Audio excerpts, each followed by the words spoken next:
Hello and welcome back to The Walk and Talk, the podcast where we ditch the overwhelm, drop the guilt and talk about what really matters when it comes to understanding and training your dog.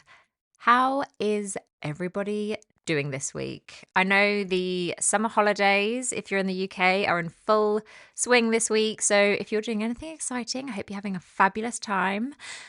Maybe you're not listening on your dog walk this week. Maybe you are sat by a gorgeous swimming pool somewhere with an all-inclusive cocktail in your hand and the dogs are back home with a dog sitter. Who knows? I don't know. Whatever you're doing, I hope you've had a good week and I hope you've got a nice weekend lined up ahead of you. So for this week's episode, when I was trying to think what would be a useful topic for us to dive into, whenever I'm stuck, I always try to take it back to my social media and my website forms and everywhere where I get feedback from real dog owners, basically, my DMs, all of that kind of stuff where people get in touch. And I think, what is it that keeps cropping up time and time again? What is the one question or the one theme or the one problem that people keep asking, people keep coming back to, people seem repeatedly unable to solve, so that I can make this as useful as possible to as many people as possible?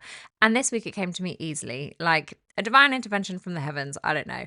I just knew what I should talk about because this one, I hear it all the time. There is literally not a week that passes that multiple people don't come at me with this. So today I'm going to come at you with it because I bet that you have either said this at some point in your dog's life, or you've at least heard somebody else in your puppy class or at the park or whatever make this statement. And that statement is, my dog just isn't food motivated. It's so common that I could probably make a monumental compilation of all the variations I have heard of this sentiment over the years. Treats just don't work for my dog. She just doesn't care about food, full stop. They will not work for that. I cannot train because they're not interested in it. And you know what? I get it. I fully get it. It's frustrating, especially when everything you seem to read and see on social media these days, when it comes to positive reinforcement, or at least like a great deal of this stuff, hinges on using food, doesn't it? So if your dog won't take food, it suddenly feels like the whole training game is rigged against you and you might as well just give up because it's not accessible to you, doesn't it?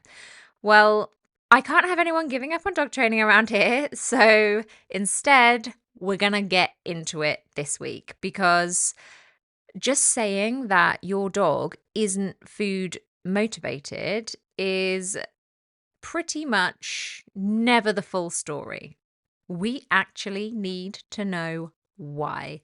So today we're going to explore stress chemistry, emotional state, misunderstood arousal, and what's really going on in the brain and body when a dog refuses food. And as ever, if this relates to you and your experience with your dog, then you're going to want to keep listening because I'm also going to give you actionable, practical, easy strategies to help you change the game. So let's dive in. Okay, the basic truth I want to just chuck at you is this. Food motivation isn't just about hunger, because actually, really, the undeniable fact of the matter here is all healthy dogs are biologically hardwired to be food motivated. Think about it, really. Food is survival. It is the primary reinforcer. It is wired deep into their brain to seek it, to prioritize it, and to work their asses off for it. The dog who had no desire at all to consume food, well, I mean, they literally just cease to exist after a certain number of days, right? Don't they? So if a dog is refusing food, we then have to ask, what is it that is overriding that basic survival instinct that we know exists? Because when a dog won't take food, especially in certain contexts, it's not usually a preference issue. It's an emotional state issue. So let's talk about emotional state and the ladder of motivation. Now, You've probably already heard of Maslow's hierarchy of needs, right? When it comes to humans. Well, dogs have a kind of motivational ladder too. And if the lower rungs aren't stable, so that is, we're talking like essential safety, calm, emotional regulation, then higher level behaviors like engagement, learning, or play simply don't switch on. And we can't get to that stuff because we don't have access without the foundations. So here's how that works. If a dog is stressed, anxious, over aroused, or in a hypervigilant state, their nervous system is flooded with stress hormones like cortisol and adrenaline. And those chemicals literally shut down appetite.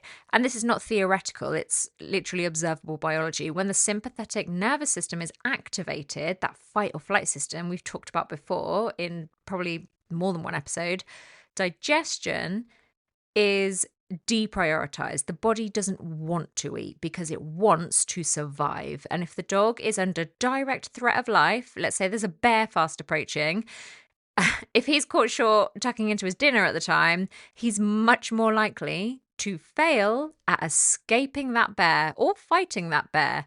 So appetite is detrimental in a life or death situation. So what does the body do? The body that is striving for efficiency of survival, it just switches appetite off. So when your dog ignores a treat in a busy park, or they won't take their favourite piece of chicken during a training session, they're not just being stubborn for the sake of it. They're likely in a state of emotional overwhelm to at least some degree. One of the most common variants of this issue actually is just this. It's people that will say, yes, my dog will take food at home. That's totally fine. But as soon as we head out, as soon as we're past the front door, it's not happening. Well, it's because the unfamiliarity of that new environment or the sensory overwhelm of that new environment is altering the dog's emotional state. Their stress is higher, and so their appetite is lower.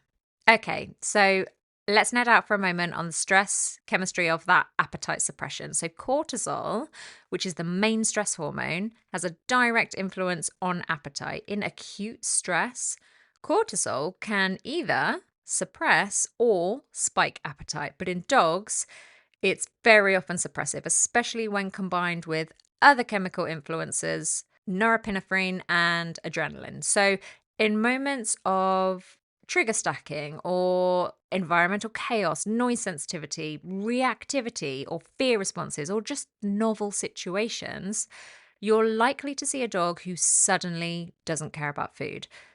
This is, the thing that I am often told the most by exasperated owners, except we as owners know that the food we're offering hasn't changed. And we also know that the dog's biological needs haven't changed either. But what we are so often not considering here is that the nervous system state has changed. And sometimes we as owners can fail to spot this in our dogs, and people can confuse what is actually high arousal with what they think is positive engagement. And so they really don't understand why the dog won't eat, when the truth is, just because your dog is alert and active and bouncing or vocalizing or whatever, it doesn't mean they're super engaged. It doesn't even mean they are cognitively available at that point. High arousal to the untrained eye can look just like energy or enthusiasm. The thing is, it often brings with it frantic movement, compulsive sniffing, hyperfixation, difficulty responding to cues, and a disinterest in food. And that's because when arousal gets too high, the prefrontal cortex, the part of the brain responsible for decision making and learning, it goes offline. And I know I've talked about this before, but your dog literally can't learn when they're in that state, and they certainly won't be overly receptive to rewards. So, what the heck do we do with this? Okay, let's talk solutions. Number one, train in the right state. So, start your training in environments where you know your dog feels safe, calm, and regulated. not in the busy park, not right after barking at the postman. You actually want to condition food reinforcement in low arousal states first. Think of it literally like another thing that you are training, like working on building an appetite muscle. You need all those reps in calm places before it's able to transfer to the more chaotic ones. And this is sometimes something we have to actually put the work into building and training in our dogs, but it is entirely possible. Number 2, use the right food. So, hands up here, I have a Labrador and she will literally work for lettuce because food is life for her. That girl would eat anything, utterly anything, and be absolutely delighted with it. I could probably cut up bits of cardboard and train her with them, and she'd probably be just on cloud nine. But I know that's obviously not every dog for sure. So for your more challenging dog, dry kibble, which is what my dogs work with, it probably isn't going to cut it, let's be honest, especially not in distracting high arousal environments. So try things like roast chicken, tripe sticks, cut up sausages, cheese, warmed up wet food, air dried liver. It's worth remembering here that our dog's experience of food is so much more olfactory than ours. So it's all about the smell. So pick a food that is really strong smelling and you can just use tiny amounts. Choose something soft that is easy to eat. So just thinking of all the ways we can make this easier and more appealing at the beginning. Okay. And number 3, pair food with safety. So if your dog struggles to take food in public, don't force it. Don't get stressy about it. Instead, go sit somewhere quiet, let them decompress, let them come down, and then in a really relaxed way, just gently offer them some food. Over time and repetition, this builds a pattern that says, this space is safe and food happens here, and that's cool. You are reconditioning the association with food as not just rewarding, but regulating as well. And that is really important. Number 4, reduce the pressure. So some dogs absolutely love training. But you know what? Some dogs feel really put on the spot with it. They freeze or they just try to disengage. So instead of demanding focus, try just sprinkling some treats into the grass. Let your dog have a little forage. Take the pressure right off.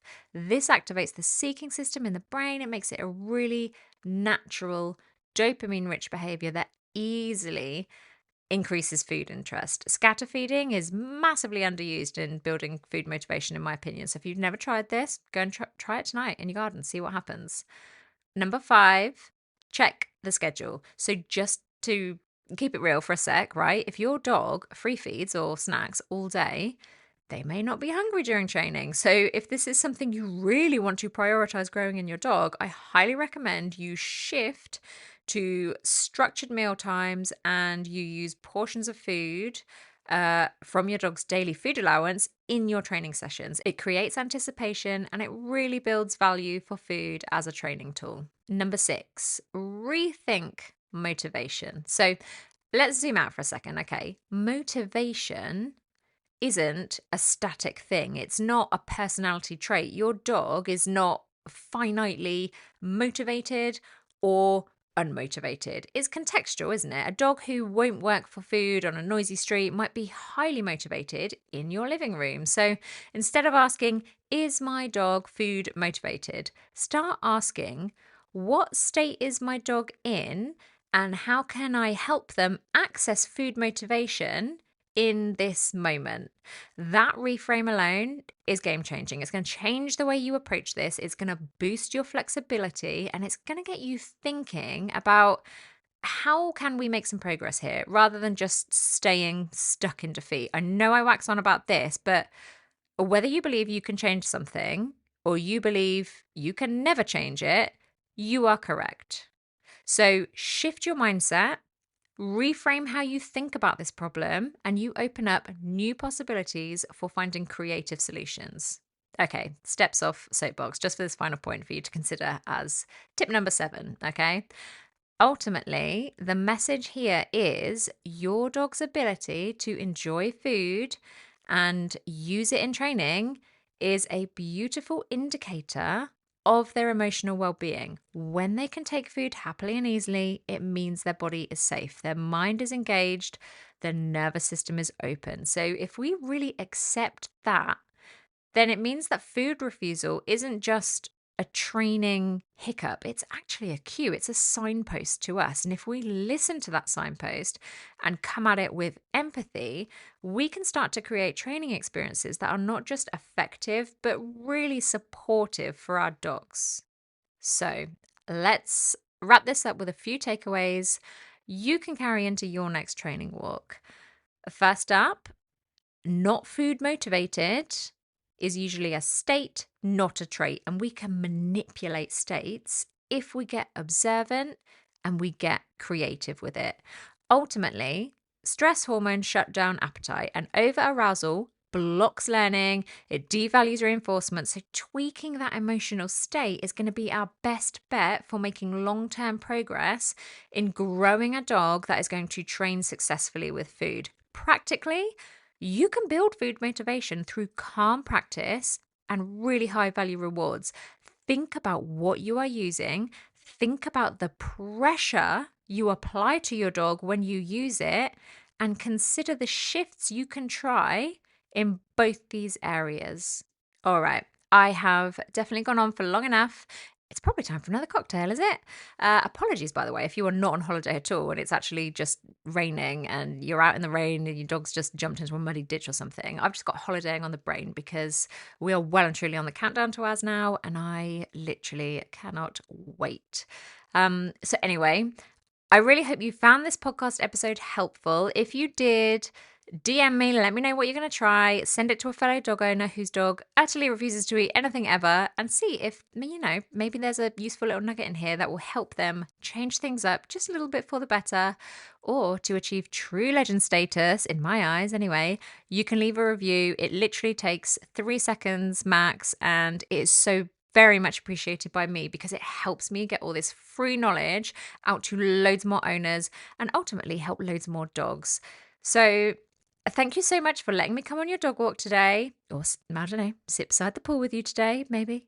Either way, I hope you've had a fabulous one. Don't forget to subscribe if this episode was helpful. And as always, I will see you same time next week for another episode of The Walk and Talk.